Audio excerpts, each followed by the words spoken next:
live.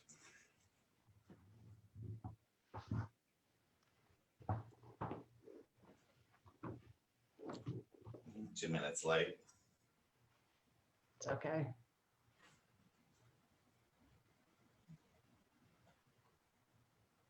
And we are live on Facebook. Welcome everybody to Ghost Education 101. And let me hit record here. There we go. Sorry about that. Tonight we have our very own educator, Lesia Miller Schnur, who is going to tell us some scary stories that I can't wait. I'm going to get scared. I have to turn the lights on. Some stories where the truth is actually scarier than the story that's being told. So this is going to be a lot of fun. And you're going to share your screen. You're going to show some video. So I'm going to let her get right to it, and I'm going to be quiet and let her get started. Awesome. Well, thank you. Well, I'm not sure if they're scary. They're bizarre. I would use bizarre as the word. And how this all started was I love walking in cemeteries.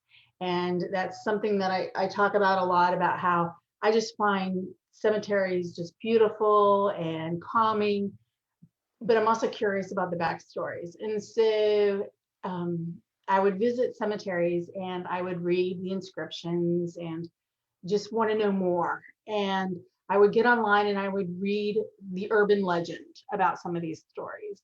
And then I would do research because I would be like, oh, I've got to write a blog about it. And then it wouldn't be right, or something would be wrong. Or, and the two that I'm going to share at the end, they miss like the most bizarre aspect of the story, which would make it even not creepier, but more fascinating. And just, gosh, it's just fun. It's just awesome. So yes, I'm going to share. How do I share my screen? Do you have to share my screen or do I share it? Oh, I share it. Yeah, I unlocked it for you, I believe. Thank you. Here we go. Yeah, okay. Okay, so we are going to start. And so I'm trying something new tonight, and I'm using the PowerPoint, but I wanted to try and kind of engage everybody in some different multimedia. So I have the PowerPoint, I have images, I have some text, but I've included a video that I created. And of course, my computer is going to be slow as I go to the full screen. So hold on, come on. There we go. No, now it just, there we go. Okay, so cemetery lore. And this is 3 stories from a larger collection of stories that I'm writing for a book that's supposed to be published, but who knows, we'll see. And so the subtitle is When the Truth is Stranger Than the Urban Legend. And so tonight I've got 3 stories, and the asterisk is on the third one, time permitting, because I do want to be respectful of everybody's time and not go over. So the 3 that I've selected for tonight is The Lady in the Lake, The Lady in Black, and The Lady Who Cries. And hopefully y'all are sensing a theme there, the lady. I've added an international element to it. So the first story is going to be actually about a person from England who I was telling Philip about before we started. Most Americans don't know about. In fact, I just learned of her. And so her story is tragic, very tragic. And this is the story of What's Up with Edith Holden. And Philip, do you know who Edith Holden is? Yeah, right. A lot of people don't. And what's crazy is, and we'll learn in the video, this is the one that has the video, she is deceased, but she is England's most celebrated, most successful, her estate is fantastically wealthy nature artist. And how I discovered her was I did a screen capture on YouTube. A lot of mixed media art journalers in England and in Europe use her book to cut up. They buy cut up, and we cut up books. And use in our journaling and in art notebooks and so forth. So Edith Holden is the Lady in the Lake. Welcome to the Haunted Librarian with Lesia Schnur and the Legends and Lore series. Today we're going to talk about Edith Blackwell Holden. Edith was an artist, part-time art teacher, and spiritualist in the early 1900s. Edith's book, The Country Diary of an Edwardian Lady, published in 1977, sold more than 2.8 million copies in the first 10 years of publication. It spawned the heritage industry, linking domestic life with a romanticized image of the English countryside. The Holden Regalia is a multi-million-dollar enterprise that was estimated at $440 million in 1990. Holden's book remains incredibly popular. However, many don't realize that she believed in the paranormal and was a practicing spiritualist.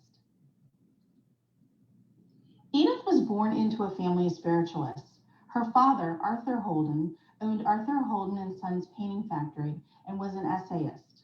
Her mother, Emma Waring Holden, was also an artist, author, educated while a governess prior to her marriage. Both were Unitarians, and the family were members of the Labor Church, formed in 1891, focusing on a Christian socialist doctrine organized around the British labor movement. It dissolved by 1914.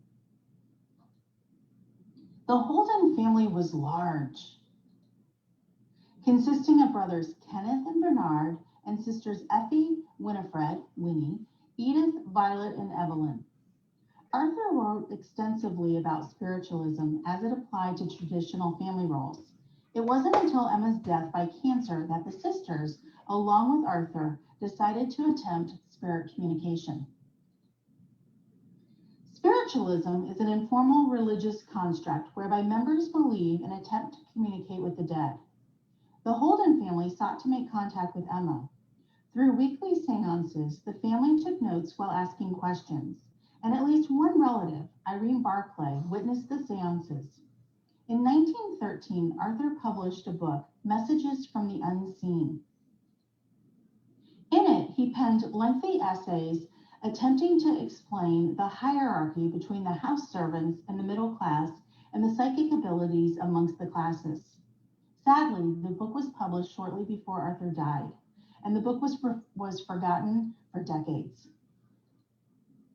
The Holden family were full of artists and authors. In 1904, Effie published Songs at Dawn.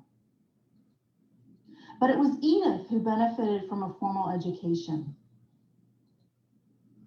At the age of 13, Edith was attending the Birmingham School of Art, then moving to study under Joseph Denevan Adams from 1891 to 1892. They remained friends throughout her young life.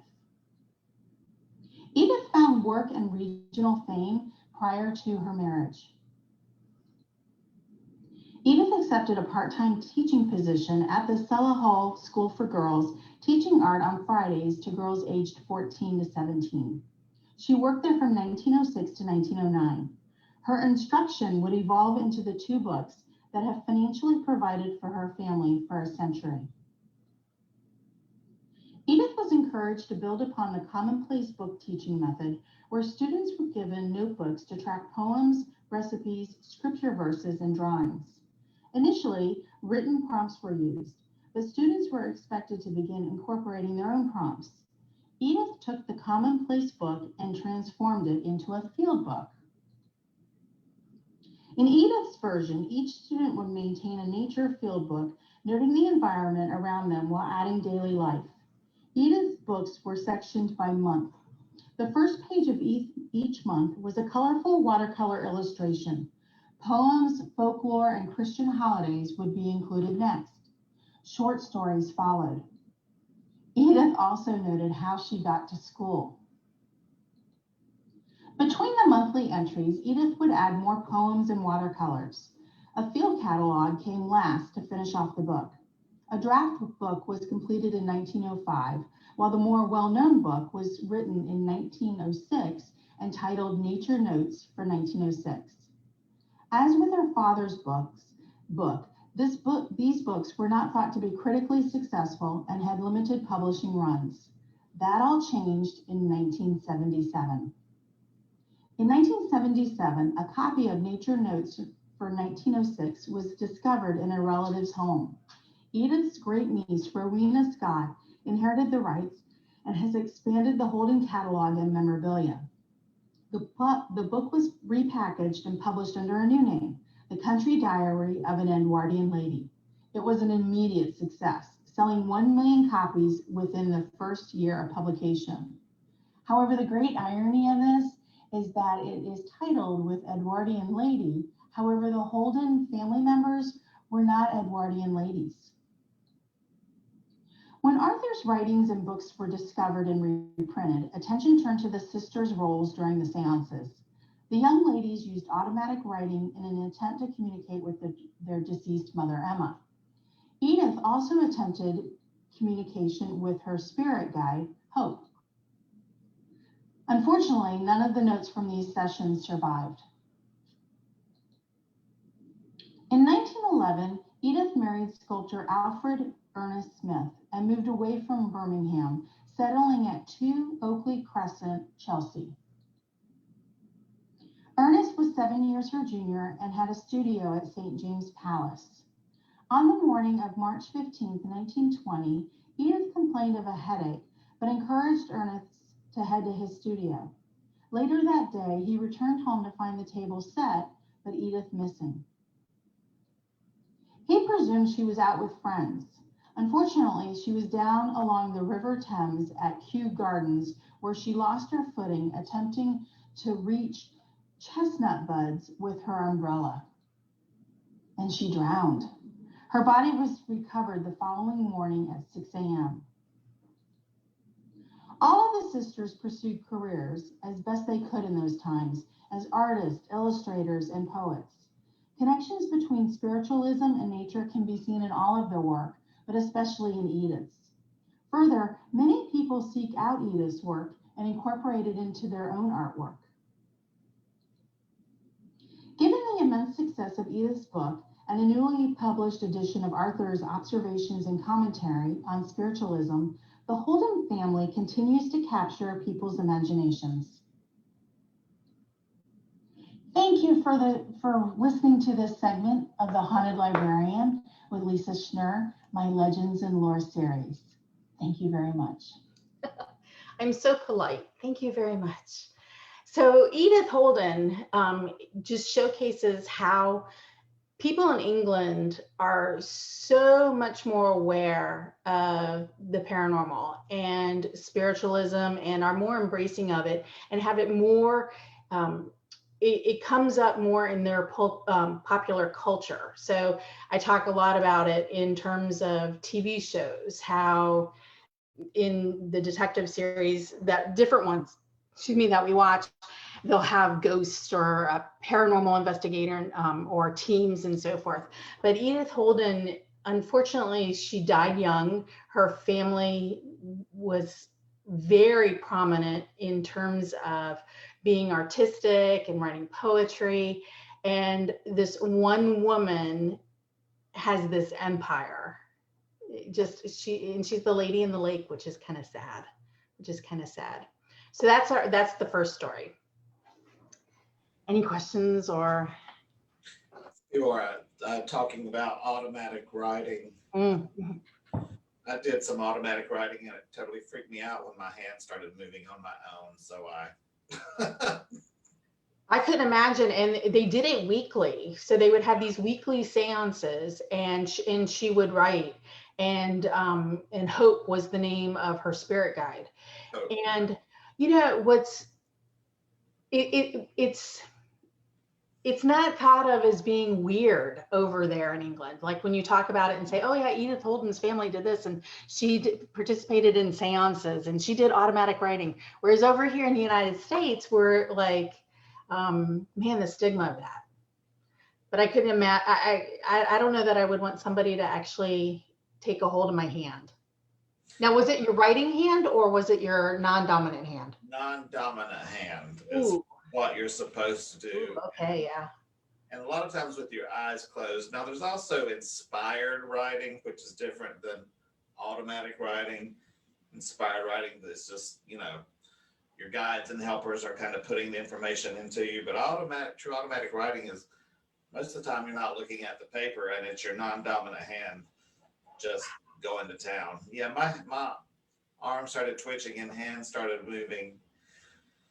It was in a class. There's a group on, I think it's Wednesday nights. I'll if people are interested in, it's on victorzamet.com, afterlife groups.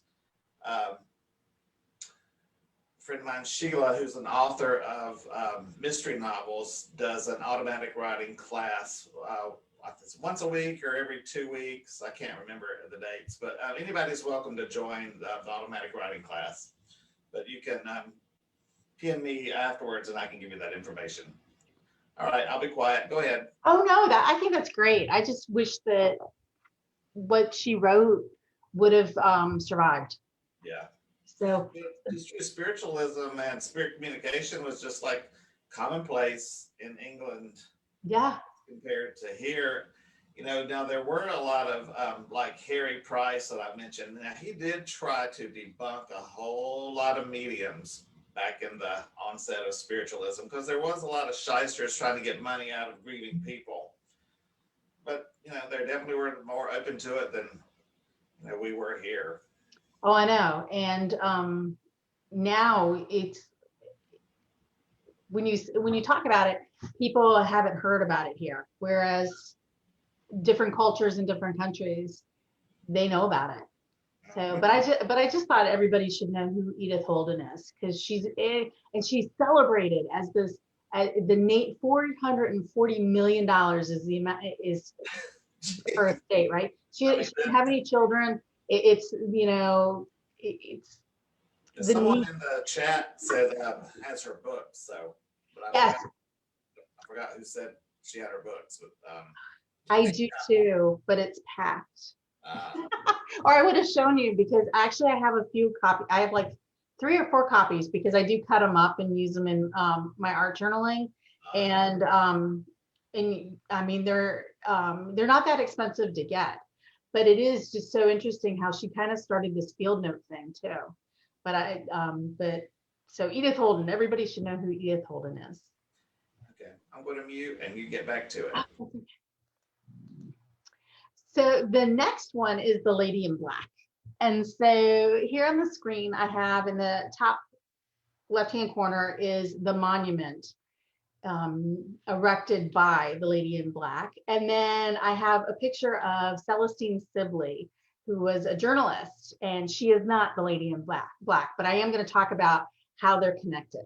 And so the Lady in Black is a monument that's gorgeous, and it sits in, and I have the location here for you, Section A, Lot 690 of the Marietta City and Confederate Cemetery in Marietta, Georgia. And the Marietta City and Confederate Cemetery is the city cemetery. It is located on the south side of Marietta. To me, it's beautiful. It has a lot of prominent people. Most infamous or famous, unfortunately, person is Mary Fagan is buried there. And so I will talk about her in my book, but not tonight. But the Lady in Black was erected, this gorgeous 20-foot marble monument was erected by Lucy Gartrell, and she is the sister of the deceased, who was Mary Annie Gartrell, her older sister.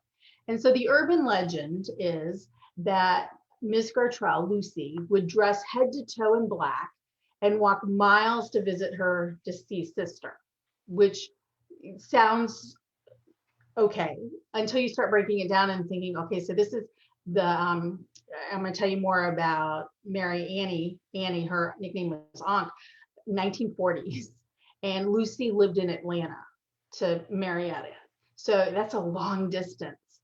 And so the urban legend is that she walked every day to just visit her grave, which sounds okay, that's very respectful, very nice. But there's so much more to this family and so much more to Lucy. Journalist Celestine Sibley, who was born in 1914 and died in 1999, wrote extensively about the monument. She is a legend in Georgia journalism. And who is she? So her full name was Celestine Sibley Little. Little is her married name. She wrote under her maiden name, and she was the journalist reporter for the Atlanta Constitution from 1941 to her death in 1999. She penned over 10,000 columns and published close to 35 books, fiction and nonfiction. She actually wrote murder mysteries, and not that many, but a few of them. And she wrote up until her death by cancer at the age of 85. And upon her death, her remains were cremated and scattered by her family. Along the way, she became obsessed with this urban legend of the Lady in Black. And she wrote several columns for the Atlanta Constitution about the Lady in Black, which is interesting because she kind of couldn't let it go. But it's because she couldn't let it go, like she was just called to this monument, which if you go and visit, I think you might also be, because it's just gorgeous and stunning, and it's in a little family plot. And the quote about Celestine is that her well-written and poignant essays on Southern culture made her an icon in the South. And it's because of her, we actually know so much more about Lucy and the relationship and the dynamic between the family. So Lucy's sister, Mary Annie Gartrell, they were the children of Colonel John Gartrell and Mary Ann Randall. Her uncle was a Civil War CSA Brigadier General, Lucius Jeremiah Gartrell, and he's actually buried down in Oakland Cemetery in the Confederate section in Atlanta. And Find a Grave has her being born in February 1862, but there's some documents that say she was possibly older, but she died at a young age, 44, on May 9th, 1906. And her sister Lucy was so besieged with grief that she erected this monument for her sister, whom she called Ankh. And she made these long journeys wearing all black to sit by her grave. And so on the picture here, I have frontal view of the monument and then the dedication on the bottom. And like I said, it's in a family plot. And so not all of the family members buried have placards, which is one of the things that kind of distressed Celestine Sibley. So what's the legend again? So the legend is that Miss Lucy, dressed in all black in her mourning attire, that she walked miles twice a week. So this would have been from Atlanta to Marietta, which by car, not that far, but physically in the 1940s, very far. And she was moved to pay for this 20-foot marble statue honoring Annie. So what's the expanded story? Well, it's a little bit more complicated, right? Because there's a lot of dynamics in this family, right?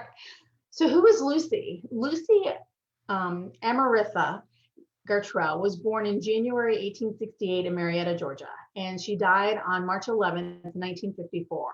She was a music teacher, and she was a musician, and she started a music school in Atlanta in the memory of her sister and named it after her. And she eventually became the principal. And so she would actually walk, I have the address of where it was.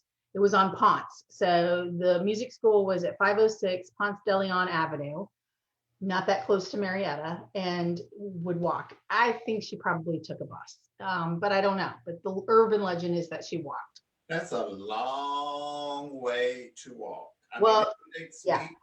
It takes 30 minutes to drive from my house to Marietta. And I mean, that's going 70 miles an hour. I mean, yeah. On an interstate that you hope, or 4-lane roads that you hope aren't. Walking, I mean, that would take days. But this is what she was supposed to be walking in. Oh, Okay, I'll keep going. No, that's okay. So now we've got to visualize this. We've got Lucy in a black fedora hat, black fur coat, and black clothing, morning clothing from the 1940s, walking in Georgia in the heat. And it's just, it's hot. It's hot. And so what I wrote about the lady in black is during the month of May, a woman dressed in black dress, a man's black fedora, and a fur coat, winter and summer, would visit the 20-foot statue of an angel holding a garland in the Marietta City Cemetery. For the remaining months, she would visit the gravesite twice a week, wearing all of that. That ended in 1954 when the retired school director died and joined her sister in the family plot. Even in death, though, the heartfelt story of Miss Lucy Gartrell endures.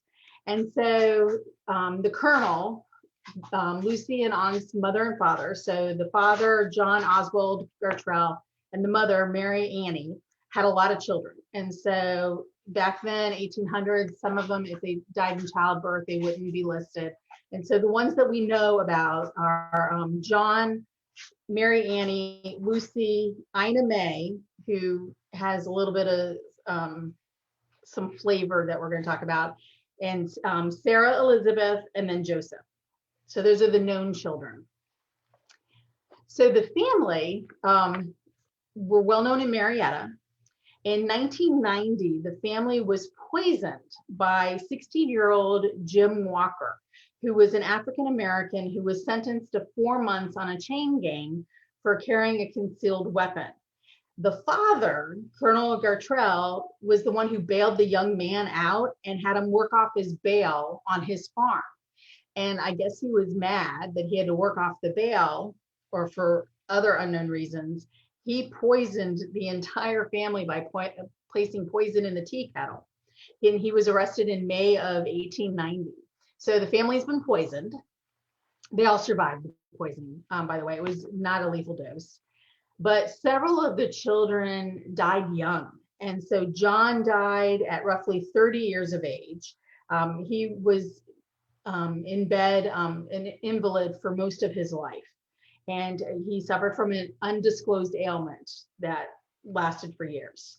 Sarah Elizabeth died at 50. She injured her hip in a fall in her hotel room in 1930. And she's buried at the family plot. We know that because there is a marker for her. And then 2 years later, Joseph died at age 52 in Atlanta. So we have a lot of family members who died young. But Ina, the sister Ina, had a little bit of a colorful life. And these are taken from newspaper articles. So Ina May Gartrell Smith, she married, but she became eccentric. And so she was picked up on Bass Street in Atlanta for throwing rocks and spewing bad language at passing school children. So she would sit on the brick and just throw rocks and curse at them. I would like her. Well, you'd like her even more because, and this is in the 1940s, okay? So upon her arrest, police found small baggies containing a total of $10,500 on her person. She just had them all over. Sadly, she was committed to the state psychiatric hospital, which at the time she was committed was called Central State Hospital down in Milledgeville. Yeah, and that's where she died. So Ina, very colorful. But going back to tried to get in Milledgeville to investigate, and they will not let people in that building. It's so dilapidated. But I hear you can sneak in. But officially, since it's abandoned and falling in, you can't investigate. Oh, I'm sure. Although, honestly, I wonder how we can find out if it ever comes up for sale. We should just. Oh, good idea. Right? I want to buy it. I want to buy an abandoned hospital. Georgia State Mental Institution, and it was quite huge. It is. It is. So a lot, I'm sure there's a lot of stories out of there, but Ina's one of them. So she died down there. And then we're going back to Lucy. And so, and I'm trying to think if I remember. Whoops, no, sorry. Jumping ahead.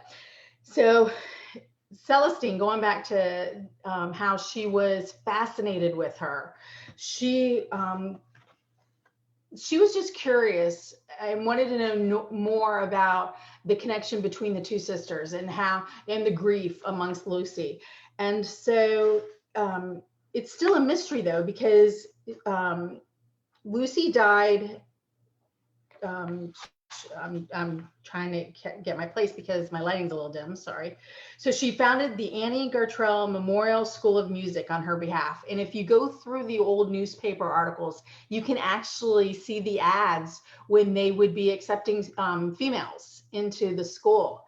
And so that's that's awesome. But unfortunately, Lucy lived her entire life in Annie's shadow, figuratively and literally. And so just as her sister had a lot of mystery around her death and her life, so did Lucy. She died on Baker Street down in Atlanta at a boarding house. And so she died in Atlanta because that's where she lived in a boarding house. The J. Austin Dillon Funeral Home embalmed her body. So upon her death, they took her to the funeral home in Atlanta, they embalmed her body. And they relinquished control to Marietta's Mays Ward Funeral Home, which is long time funeral home in downtown Marietta, down at the Marietta Square. But what's interesting is Mays Ward paid $47.50 for the release of the body, to get the body and supposedly transfer her. But Celestine was fascinated or wanted to know why there wasn't a marker for Lucy in the family plot. And so she wrote another article where she talks about how she talked to the people at Mays Ward, and the Mays Ward Funeral Home acknowledges that they paid $47.50 for the body, but they didn't physically pick her up. And so they didn't bury her. And so we don't even know. Really, maybe she probably is buried there and the records are really bad, but I think that's the bigger story in terms of the urban legend, is this woman who, in her grief, she wore these clothes to go visit her sister. And then when she died in a boarding house, we don't even know if her body was picked up and she was actually buried with her sister, which is sad. So that's Lucy. That's my second story. How am I on time? She wasn't picked up. Would they have put her in like a pauper's grave in Oakland Cemetery, you think? I mean, they might have, but she wouldn't have been a pauper because she had the money, but if nobody claimed her. Yeah. Ugh. I know. And you can search. The Marietta City actually has, when you go to their website, you can actually search for who's buried there. And if I remember correctly, it does show that she's buried there. I can't remember. I should have looked that up because now I'm like all excited. I'll have to find that out. But yeah. And then Celestine also wrote an article where she was accepting contributions to raise money for a marker for her. Oh, that's sweet. I know, right? I have a question about the lady in black. Did anybody ever get any photographs of her at the cemetery in all those years? I mean, I've looked.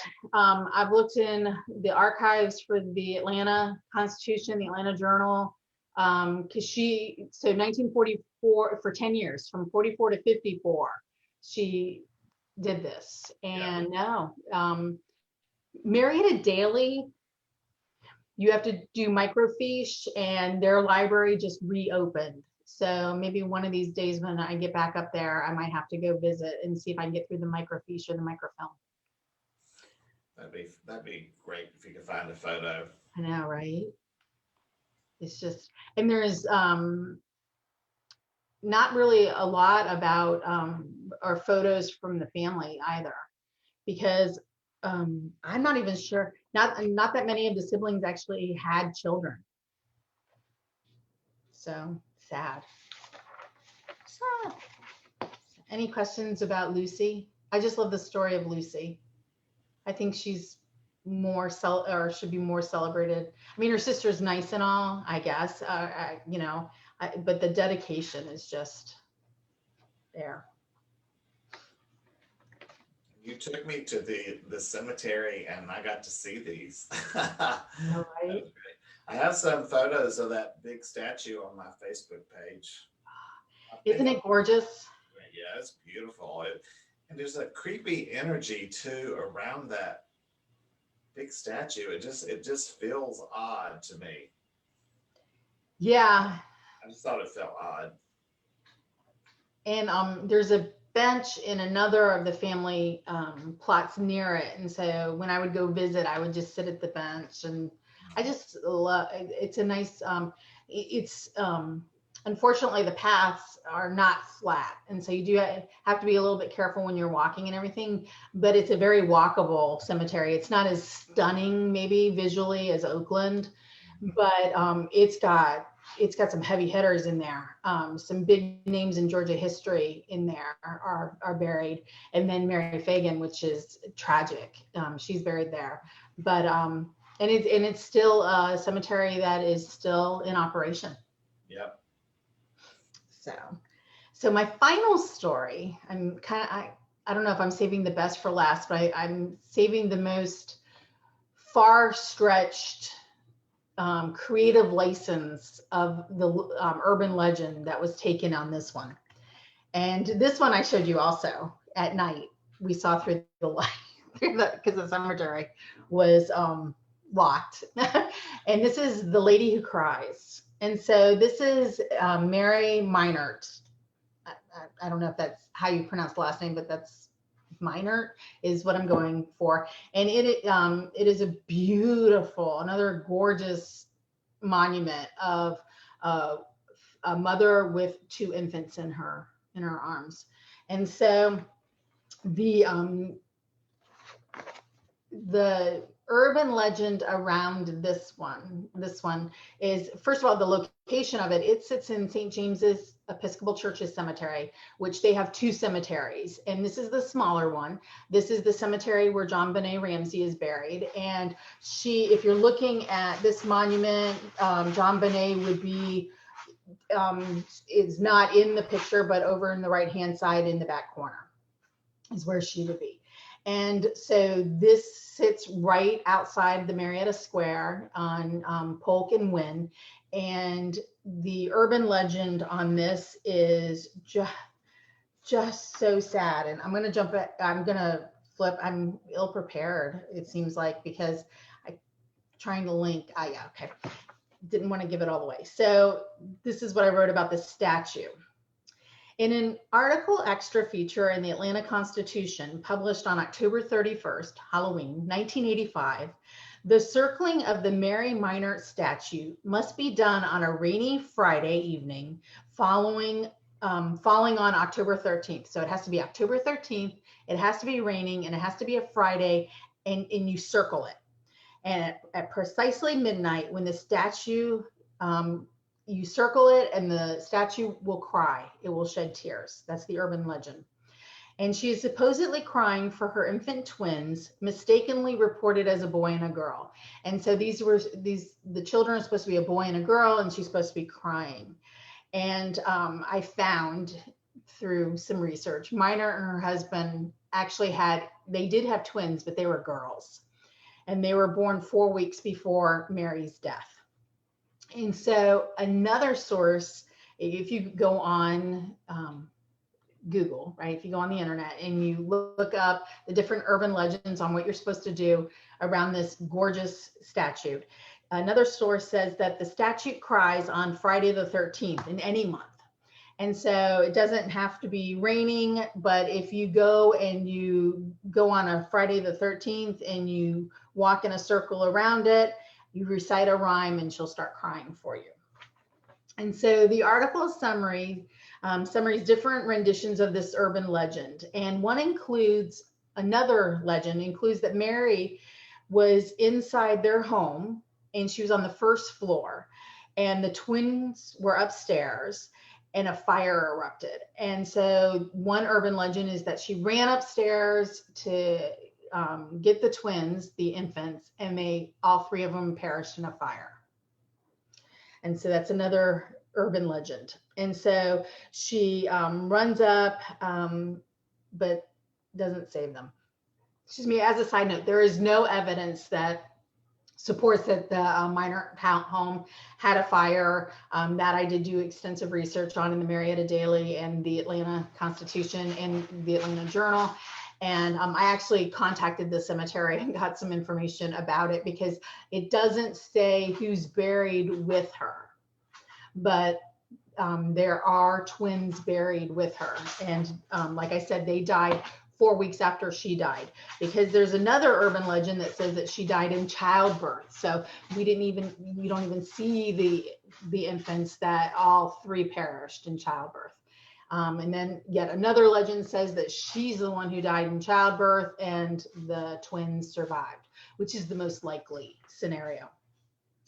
And so this urban legend really brings together a lot of those motifs that you hear in different urban legends, whether in horror movies or just folklore around the world. Is, the mother figure having twins, because it has to be twins, it has to be a boy and a girl, which in this case she had two girls. And sadly, all of them actually did die. Mary died probably in childbirth or shortly thereafter, and then the twins didn't grow, and so they died shortly.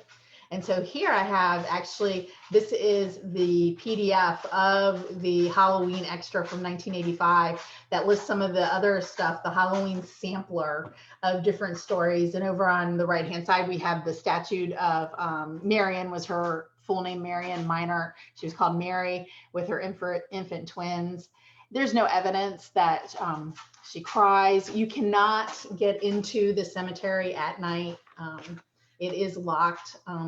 There are 3 entrances, 3 gates, and all of them are locked, as Philip can attest to. Yes, they are. And the fence was too high to crawl over. Yes, it Not is. that I would have, but just saying. Yeah, honestly, I think viewing her statue in the daytime is honestly more impactful, because it is large.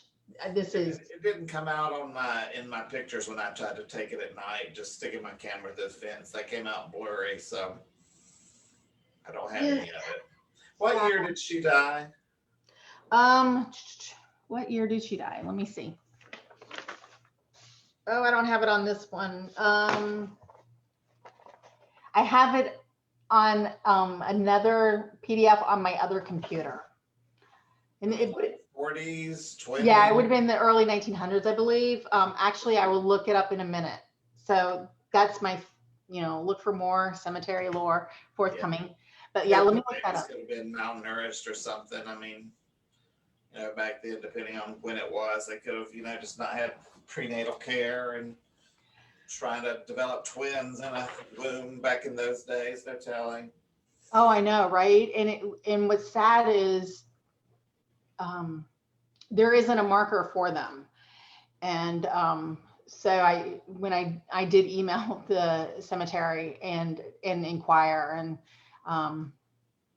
they said that there were children buried there. But yeah, I'm going to Find a Grave, which is my go-to source for all things cemetery related. I mean, and I will be able to tell you. So she didn't have other children, so it's got to be them, I would, And it is so what's interesting about that, also, as a little bit of a side note, is the husband actually remarried, and he remarried the woman who started, she was one of the people on the board who started the Teleflorist. Really? Yeah, I know, right? I mean, it's just crazy how all, he pay for that statue? The husband, did he pay for that statue? I would imagine so. That thing had to cost a fortune. Yeah, because it is, I mean, it is very substantial. It is, yes, it is. And not generic because it has. Oh, it's 1800s. So this is late 1800s. So she was born October 25th, 1863, and died May 21st, 1898 at the age of 34. Okay, yeah, I mean, that's young. I mean, what, Civil War's over in what, 1865? So yes, that's quite a long time ago. Yeah. And yeah, it's just, yeah, she died at 11 o'clock. But it's funny how they want you to be doing circles around the statue when it's raining. I was like, okay, so it'd be the rain while she's crying. It's water dripping down her face. That's kind of funny. Gee, do you think? I mean, I'm kind of surprised that they don't have you hopping. You know, you have to hop on one foot. Yes, no, they had more children. They had 6 children. Wow. Yeah. I wonder how old the new wife was, if she was a young arm candy wife. I don't know. Let me go back. I just thought it was kind of cool on her. He lived to the ripe age of 76. Oh, that's old for back then. Yeah. And she lived, Emma Joseph, Josie was her, she went by Josie. The new wife lived to 89.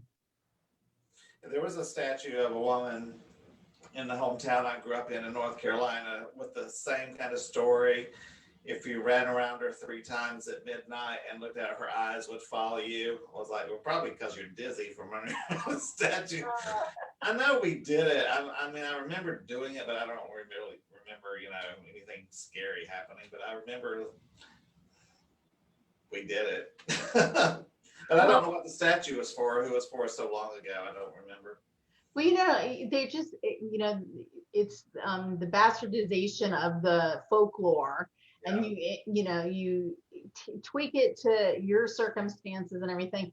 And it's interesting when you read the stories that come up, and you're like, well, somebody from here moved there, brought a story, and so forth. But also a warning in terms of the minor statue, because I imagine it also has to do because John Bonet's buried there as well. The police do patrol that area a lot. It's locked at night. You can go in and walk it. It's not that large of a cemetery. It's very small. It's a pocket cemetery.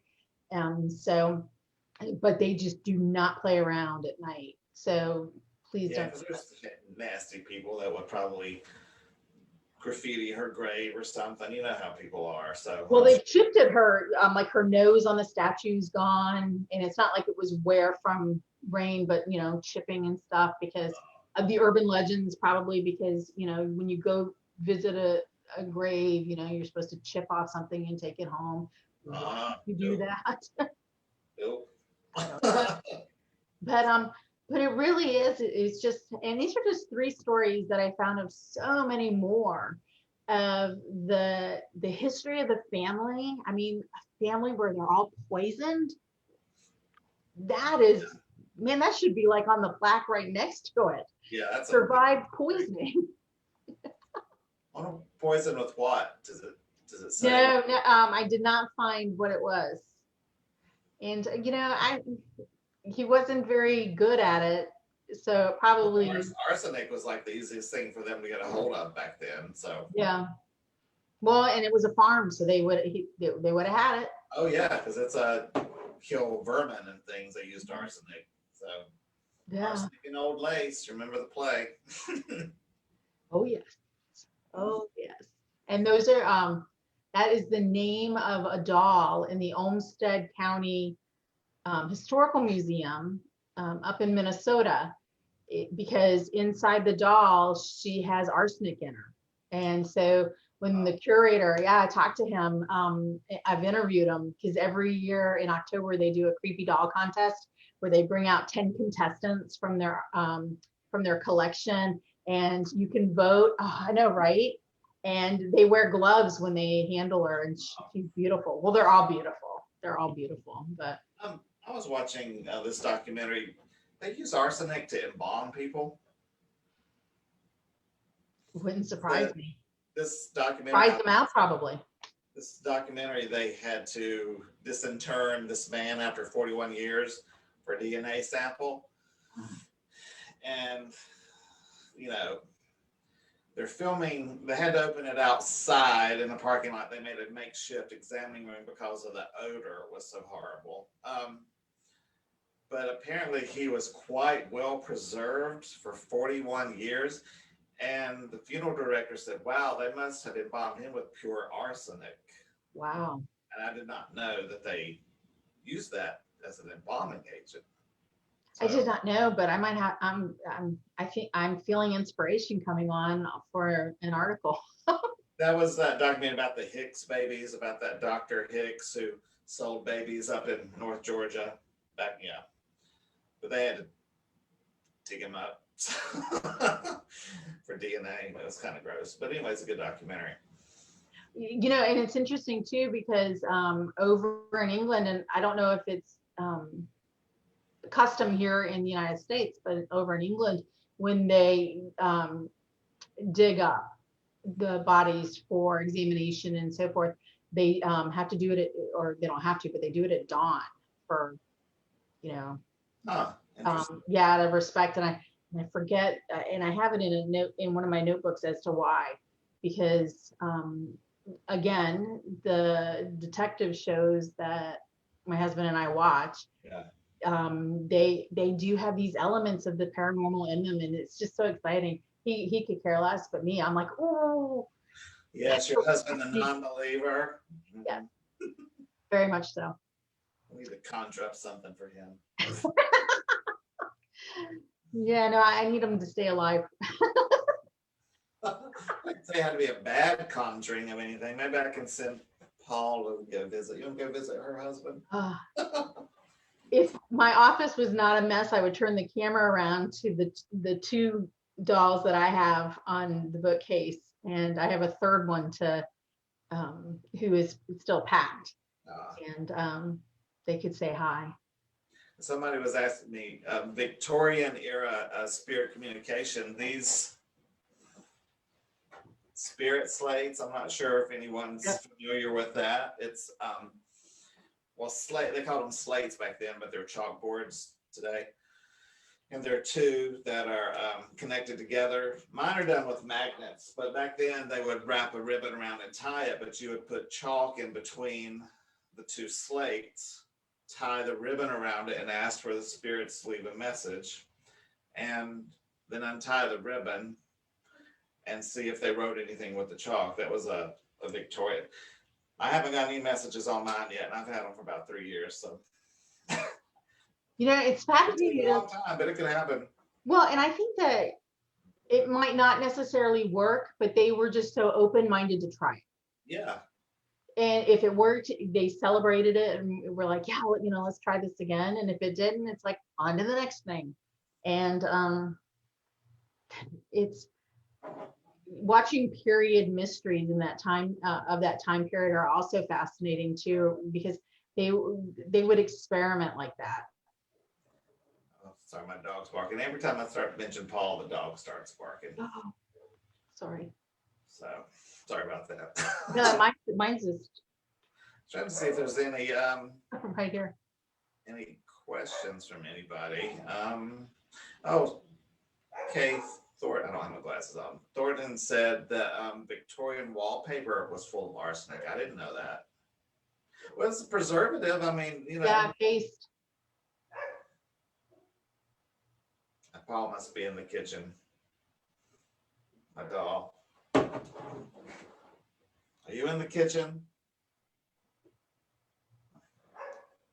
Yeah. Anyway. There you go. Well, So the next thing, other legends in Marietta.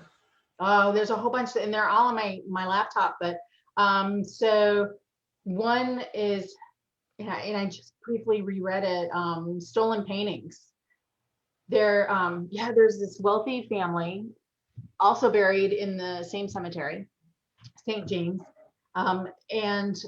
So this family in Florida ended up with these oil paintings, and it was husband and wife, and they were able to track down that it was in the Civil War, where the house was raided and the paintings were stolen. And it was this prominent family, and the paintings were actually given back. And I apologize for not having that name. I should have transferred all of them. And then the fourth story I was going to do, given time, was a famous Civil War illustrator.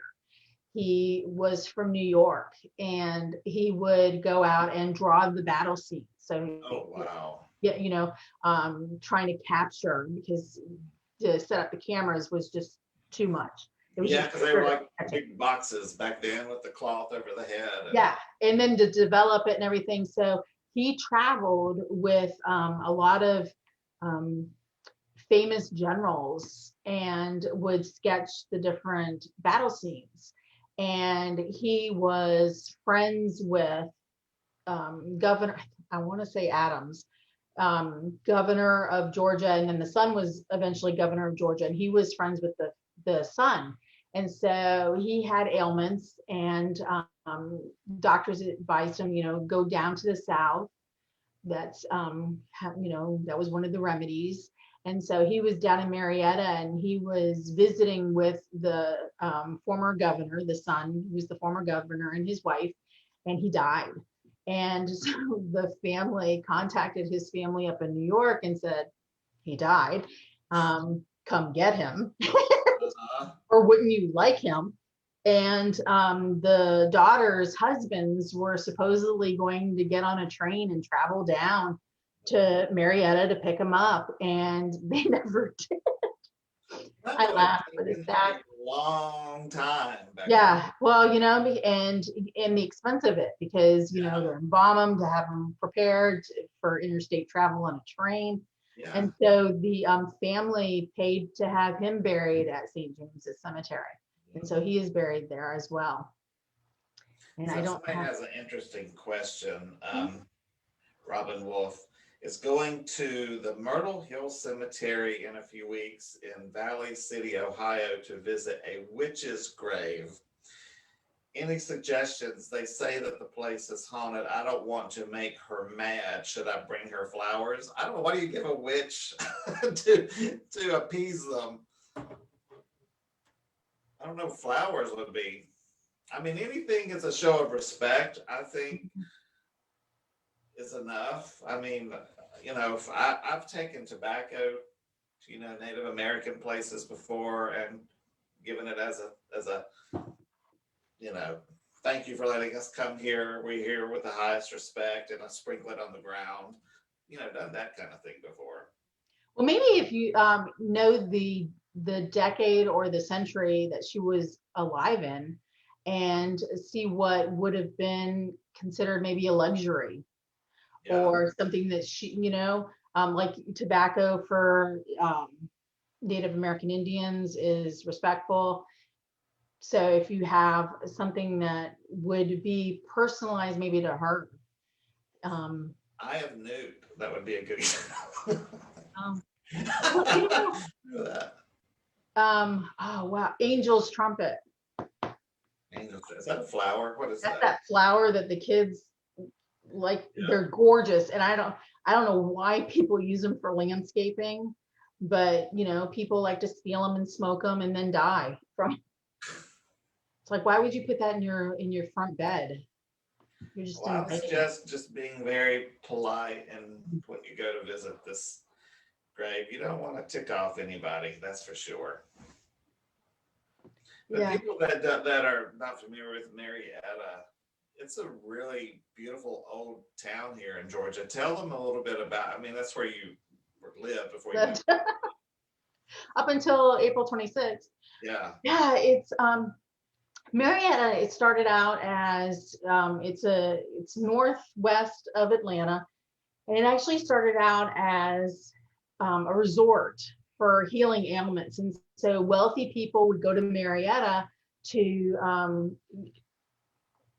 get healthy, right? And so it was a tourist attraction back then, not like Disney, but it had a lot of hotels, old hotels in it and everything.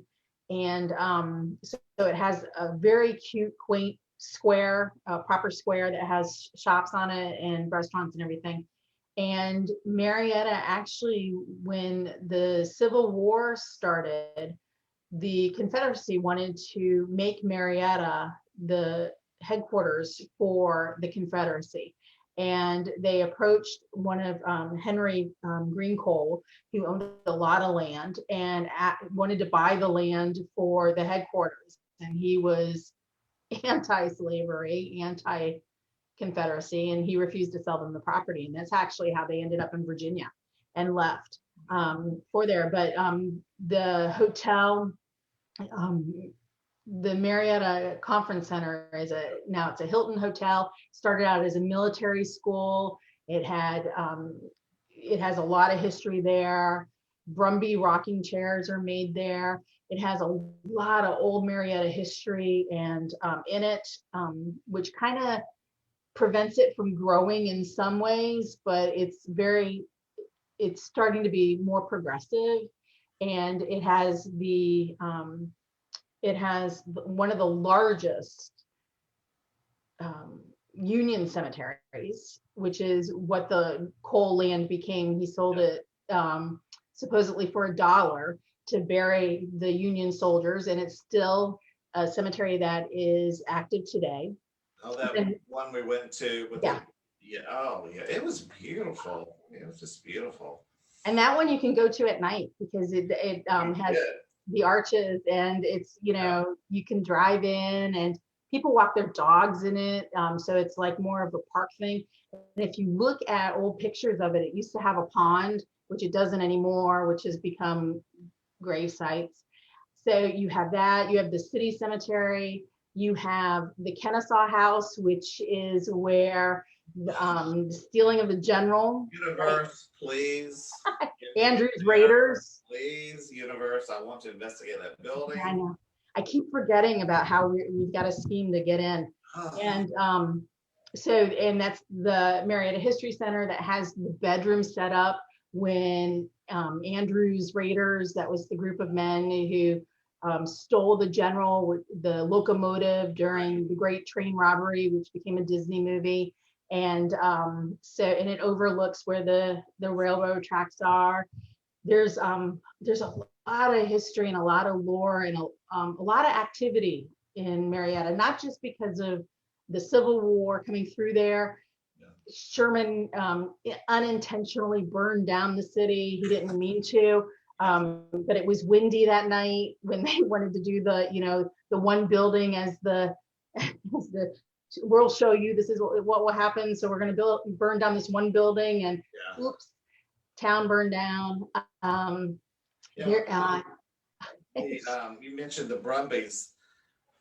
I was fortunate enough to be able to investigate Brumby Hall, which is on the property of the Marietta Conference Center, which was originally where the boys' military academy was before the Civil War. And the house, there's pictures of it, and it's like a shell. It was like decaying for years, and then they restored it and brought it back. But we were told that it was the house where the principal, the general, whoever ran the boys' military school lived. He lived in that house. That's what we were told. But it's a big. I've got pictures of it on my Brave Souls Paranormal page. I have some pictures. I've got some videos somewhere that you can see. But we've got some good activity in there. There's the big dining room. I don't know if people are aware. Do you know what periscopes are from Paranologies? He doesn't make them anymore, but they're the static detectors that light up the different colors. Mm-hmm. Yeah, so, we had 3. We had one placed on one end of the room, one on the center of the table, and one on a sideboard at the other side of the dining room. And I've got it on video. Whatever entity would light them up as we pointed to them. Now, can you light the one up over there? And it would light up. Can you take it to green? Can you take it to blue? And it did all 3 of them as we pointed to them. We got some really good activity in it. And I got one EVP. It's just a very deep man's voice saying hello. But it was, I mean, It's yeah.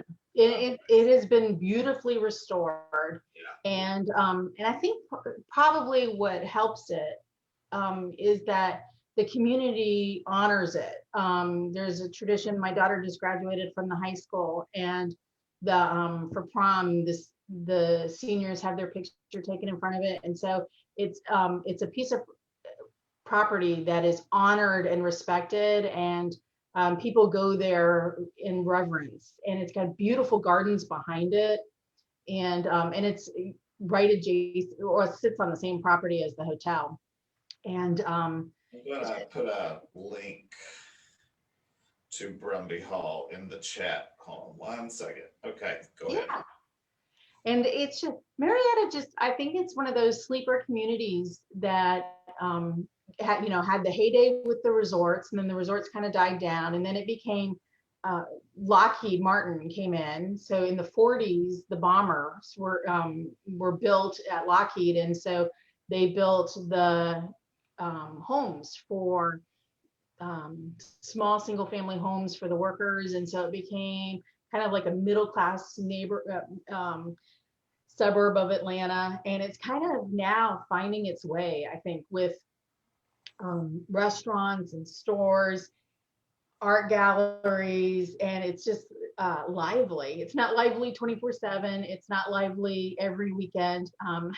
And surprisingly enough, when it's Labor Day or Memorial Day, when they have the art festivals, the restaurants aren't really opened on the Monday, which I don't know why. So it's one of those strange little towns that's kind of feeling its way, but beautiful buildings. And the Andrew Carnegie paid for the library that was built there, that became the post office, which now is the art museum, or the Marietta Museum of Art, I guess it's called. I can't remember the name. And that's a strange building because it's got like an addition, and you have to go through like a hallway on the second floor kind of thing. But that, I'm sure, looks like it would be active. But I try to explain things to, I've got so many Facebook friends up north and out Midwest who are investigating public buildings every weekend, all the time.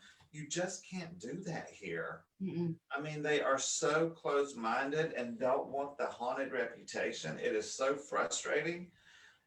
Yeah. Oz was the same way. Yeah, it's just like a few weeks ago, there's a little, I don't even want to say it's a town, but it's Chamblee, Georgia.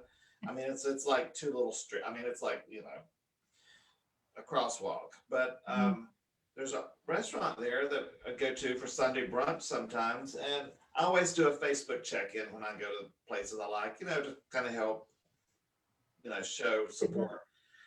And I always like snap a picture or something, but I took a picture, and later I looked at it and I thought, what is that? And I look and I said, it looks like a boy sticking his head out of a window, but there's nothing but a brick wall there.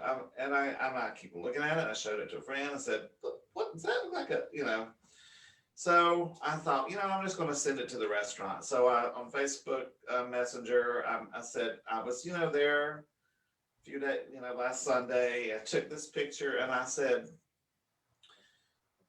I know there's nothing there because it's just a brick wall that goes up to the upstairs little private dining room.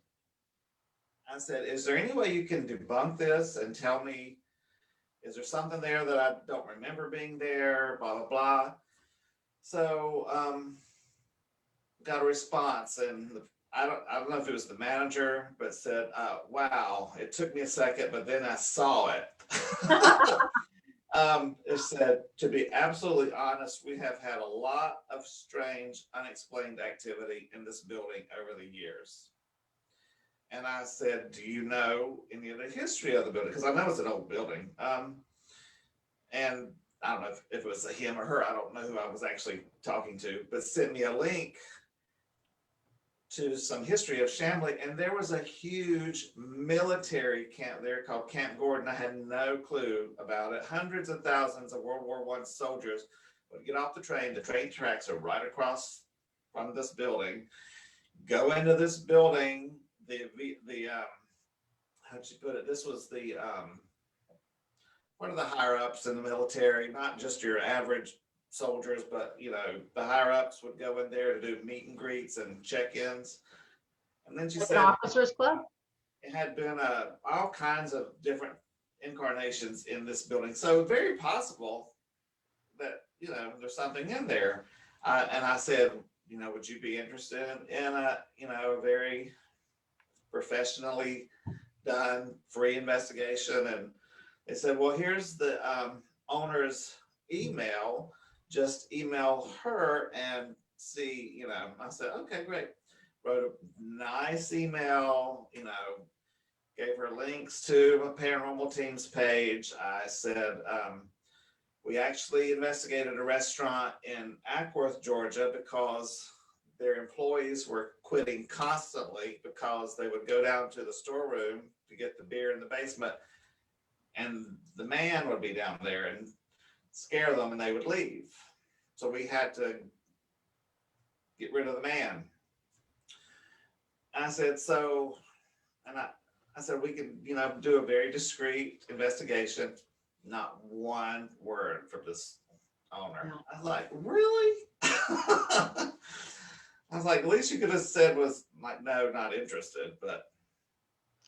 Yeah, it is just odd because when I read my friends' books, when they do, the haunting of in the city, and they've got so many locations that they visited, Yes. and and did investigations and did this research to put out this book, and you're right, so many places don't. And I don't know if it's because they just don't want the stigma of Civil War ghost kind of thing, or I think it's a being haunted, period. I think it's a big religious thing here in the South. It's we are in the Bible Belt. There's a church on every corner.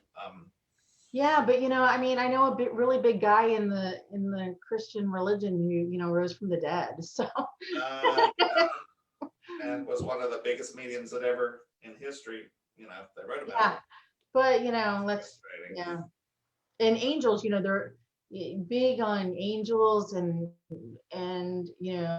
praying to their angels and incorporating their angels into their landscaping. Mm-hmm. But they don't want to talk about it in terms of paranormal. It's like, well, you're doing the same thing. Because that's wrong and it's of the devil. Yeah. It's like the difference between angel cards and tarot cards. Exactly. Or an angel board and a Ouija board. Oh, they're such different things. No, they're not.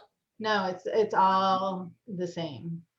But Oh, the struggles we have here in the South. But the thing was, I did mention in this email, I said this restaurant that we investigated and helped clear of the man, they made an evening of it and sold tickets, to a small group of people. And we had about, I don't know, I think there was 12 brave enough to stay. And we did a spirit box session. And when there were people that got freaked out, I'll just put it that way. Yeah. But it was great PR for them, But some people, no. Don't want to do it. It's the conversations we've had before in terms of historic properties, and they're struggling to save these properties and renovate and do these things, kind of like down in Milledgeville with the psychiatric hospital.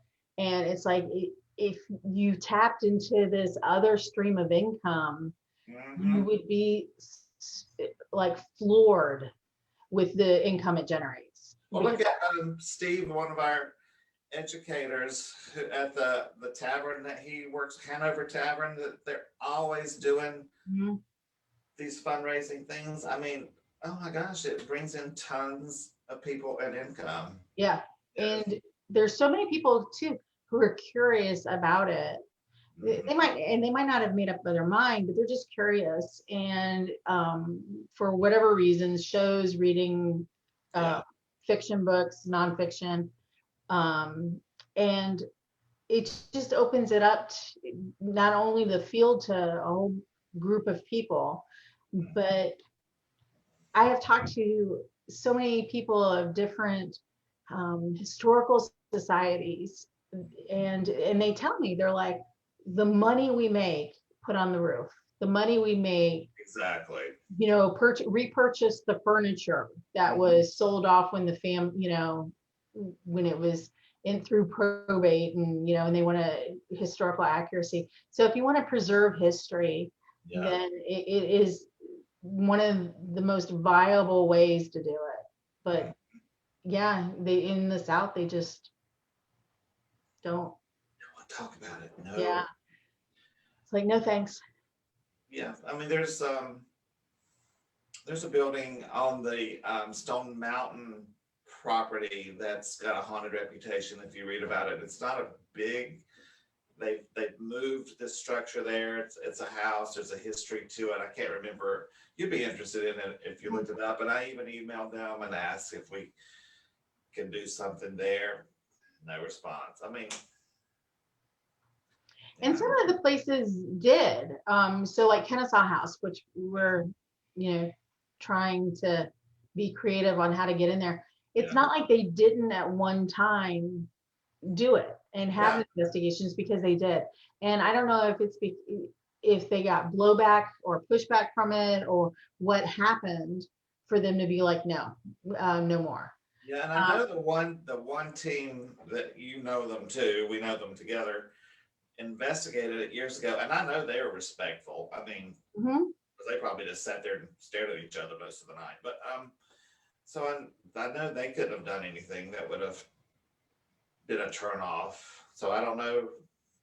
Maybe they're afraid of the valuable things in it getting. I don't know. I don't want to. No, I don't. I don't think that's it. I think that it's more of the perception of like the old town people being like, oh, you opened up our history, or exposes us maybe, or we don't believe in that. Which I think they would be surprised at how many, like the historic houses in Marietta, how many stories from different families that I've heard from. They talk openly to me about their ghosts, but it's they don't want that public knowledge, but they'll speak to somebody who's about it. Yeah. I mean, in Ackworth, they have, oh my gosh, there were 3 houses, one here, and one here. And there were so many stories. The woman and her daughter died of smoke inhalation at the front of the door during the Civil War. The house caught on fire. And then this one over here, something happened. And this one over here, something happened. But nobody wants you to go in those houses. Yeah.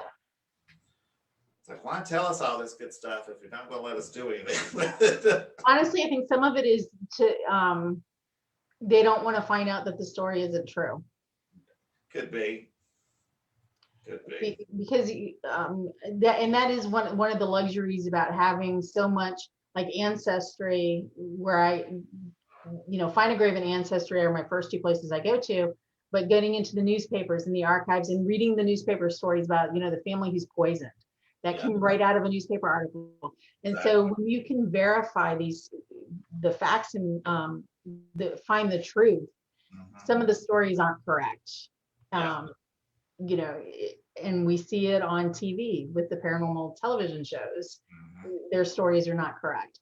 And so I think that's some of it too, is that they don't want to be shown that it isn't correct, and it kind of loses some status. Who is the one? I think it's Bobby Mackey's or something, that some woman is supposed to have died there, blah, blah. And then, oh my God, her name's right out of my head. She wrote the book where she debunked a lot of these stories. She lives in Shannon? Yes. Well, This woman was nowhere near this place. Her book is awesome. And I know, and none of those stories are true. That's about, and she did the research. Well, she is on PBS, has a segment on it's filler material between the PBS shows on one of the 2 Atlanta stations. and she's interviewed because she is oh man, what is she? Genealogical Uh, something. yeah. Yeah, Shannon Paranormal Byers. genealogist or Yeah, something. Yeah. and that's what she does is she researches and she does all this. And oh, her book, oh, I gotta pull it up. You need to link to it because people need to read it Yeah. because it's not, and it's not a in your face, ha, this isn't true. She No, methodically goes through it like a detective exactly. and shows you the evidence, and she leaves it some of the stories up to you by saying, well, this is what I found, da da da da da, but this is what they're saying, but you decide. Yeah, yeah. It's like the Waverly Hills story with the pregnant nurse, her hanging herself, all these things that there's no documentation anywhere on. You know, it's 60,000 people died, and it's like, I think it's more like 6,000. You know, these Yeah. things, 6,000 or 60 is still scary. I mean, good God. Right. And it just, you don't have to overly embellish where you're lying because Because the like, truth is often just scary enough. well, the stories I told tonight, Yeah. it just, I mean, Ina May sitting on the stoops throwing rocks and cursing at kids, but she's got 10 grand in her pockets in little baggies. Yeah. Oh, I wonder what happened to the 10 grand. Well, it would have been after the Depression, or, she was married and who knows? Didn't want to put it in the floorboards or the mattress, so she carried it. Yeah. I mean, people were afraid of banks then. So, And that came from a story in the paper. yeah.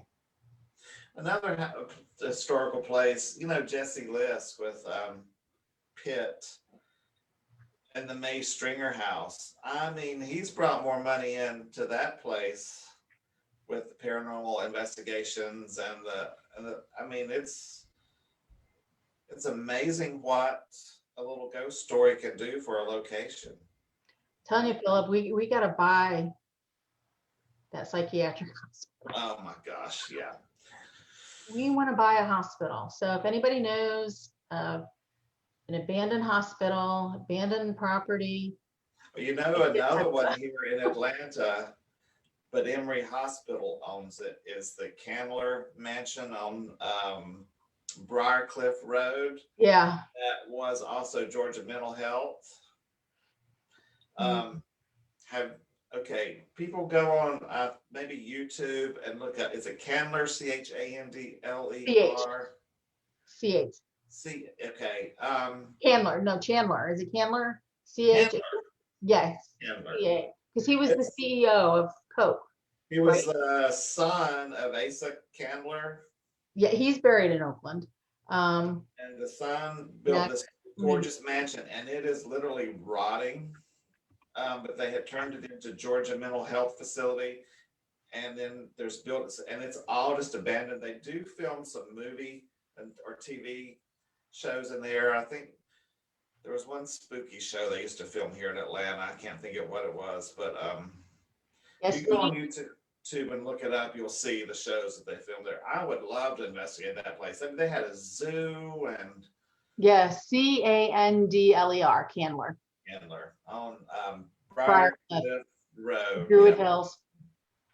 Oh my gosh, I would love to get in that place because there's got to be something in there. I mean, that's what built in was it the 20s? I can't think. I think it's the 20s. Yep, 1922. But it's just rotting. I mean, and it's a big, beautiful mansion. 42 acres it sat on. Yeah. Wow. Yeah. Plus, that's where the mental health, I mean, there's people that were seriously mentally ill stayed there. I mean, it's just a great combination. Can't get in there. Try it. So yes, I've said to people before, sure, I said, we will sign liability waivers. That is not an issue. We're not going to sue you if I trip and hurt myself. Like, I still have a scar on my shin from Brushy Mountain State Pen running into that stool that's a minute to the floor in the pitch dark. And always bring a first aid kit so you don't get tetanus. But yeah, I mean, that's one of these places have liability forms, if something does happen. Oh, the struggles of a paranormal investigator. Are you going to go to the one is it West Virginia? Old College Hill, the hospital, or Is that the ones that you were telling me about? Where Mhm. Yeah. Gosh, I had forgotten that I wanted to tour it. Tanya Webb owns it, and it just opened last year, and in the middle of a pandemic, and it has the nurses college next to it. And I wrote a blog about it on the Haunted Librarian. And yes, I do want to go. I still want to go. I want to go with you. So maybe July or August. Oh, of this year. Okay, next year. Oh, I'm good for this year. Let's go. Yeah, I'm vaccinated. I'm vaccinated. I still wear my mask, but You're good. I'm so bad. I don't wear it anywhere now. I do because people scare me. All right, it's going on 10:30. Is there any questions anybody in the chat has? Let me just run through here and look. But I did want to point out Philip's book in the background. Oh, Bob Brunell did say that Bathsheba Williams from The Conjuring House got a bad rep. Oh yeah, look at that. Yeah, because it's made up. Yeah. So supposedly Read Shannon's book. kids in a the baby was sticking needles in its head or some crazy story. Yeah. That's a lovely book. What is that book again? Right. Oh, I'm gonna have to. Yeah, you're gonna have to link it because that's in her book also. Is it in the book? I couldn't remember. Mm-hmm. But that book behind you, that one's very. Oh, sorry. This book's beautiful, beautiful. So we have Spirit Reflections, and I haven't picked out my favorite picture yet, because I just like to thumb through it and see like where I land, like that. The thing is, look with a magnifying glass; those things pop out at you. Yeah. No, I mean I am writing a review on this. Uh-oh. No, because well, artistically it's beautiful, just as art, hence you being displayed in an art show because it's artwork. But just the images that you get are so thought-provoking, but also like to look at them upside down too. Yeah, because there's Like things that that one. are in different angles. It's different when you look at it different. Yeah. No, I love this book. And it sits with my Frida at the Dali, Oh. and that was a great exhibit. And collages. This is a contemporary artist who does collages. So this is the place of reverence. And I've made it. You did. I've got this one image, gosh, a long time ago, and it's a face, and I've posted it on Facebook. I don't know if you'll be able to see it there. The black hair, Mm-hmm. the eye, the nose, the chin. Yeah. I thought it was Edgar Allan Poe at first. But then when you look, there's also another face. There's three faces in here. Wow. And then I was watching a documentary on Whistler the other night. Yeah, the artist. Oh my God. It's the same hair and the same mustache. I'm wondering if Whistler came to visit me. That'd be kind of cool if he's one of my guides or something. Yeah. Or he's doing artwork through my water scrying. I don't know. That's just Honestly, I would be more inclined to believe that it's Whistler than Poe. Yeah. Because I don't think Poe would really has any interest. No, wasn't he like stoned most of the time anyway? Yeah. Well, and I think he wants peace. Yeah. He wants to be left alone. And from Whistler's personality, I was like, yeah, I could see us getting along. Definitely. He was kind of crazy. We all are. Whistler, the painter, Whistler's mother. That's who that is. Yeah. That's his last name is Whistler. Whistler. Yeah. Samuel or. Oh, I forgot his name. It's a good documentary, though. All right. We're getting close to closing time. Last call, everybody. It's been fun. July 7th, Heather Landon and Linda Hillard will be hosting Reverend Sean Whittington. He is an exorcism deliverance minister. Now that's scary as I'll get out. And this is going to be an open forum discussion panel. So Linda and Heather want you to have your questions ready. If you want to send them in earlier to them, so they can have them before the panel, that'd be great. But, ask all your exorcism and demon questions. That's out of my realm of expertise for sure. His bio was quite impressive. Very impressive. Very. Yeah, I'm an ordained minister, but I'm not touching that with the 10-foot pole. No, I'm going to stick to urban legends. On the internet. All right, everybody. Thanks for joining us. And I think I put all the links. We'll try to get that link to Shannon's book on the Ghost Education page. I forget the name of the book. Anyway, it's about she tells does all the research on some of these famous pay-for-play haunted places and tells you the truth about them. So anyway, all right. Thanks, everybody. And everybody be back in 2 weeks. See you later. Night.